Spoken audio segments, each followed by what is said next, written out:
এই চেয়ারটাও তার, আর এই ব্যবসাটাও তার। এই হচ্ছে আমাদের মাফিয়া কিং এর আসল মালিক, আমাদের টাইগার।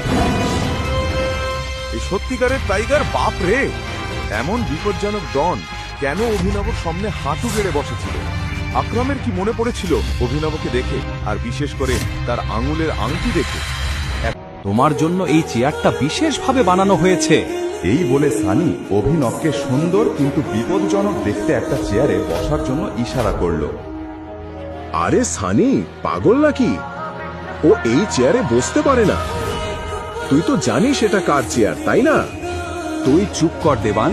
আমার জামাই বাবুকে কিভাবে সম্মান জানাতে হয় সেটা আমি জানি। হ্যাঁ, ও যেই হোক না কেন আমাদের বন্ধু সানির জামাই বাবু, তো ওকে তো সম্মান দেখাতেই হবে, তাই না? অবশ্যই দেখাতে হবে, কেন দেখাবো না? চিরাগের কথা শুনে দেবান ব্যাপারটা বুঝলো। সানি মনে মনে অভিনবকে শেষ করে দেওয়ার ফন্দি আঁকলো। এবার এই ডেলিভারি বয়টা নিজের আসল জায়গাটা বুঝতে পারবে। এসো, তোমাকে তোমার হট সিটে বসাই। এটা তোমার জন্যই বানানো। এবার বসো। আরে জামাই বাবু, দয়া করে বসো। অভিনব চেয়ারে বসার সাথে সাথেই খুব জোরে একটা অ্যালার্ম বাজতে শুরু করলো।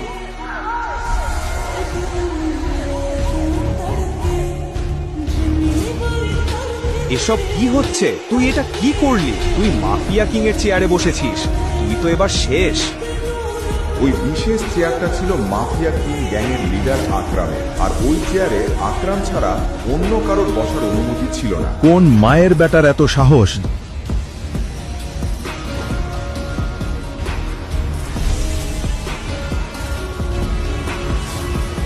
যে মাফিয়া কিং এর চেয়ারে বসেছে?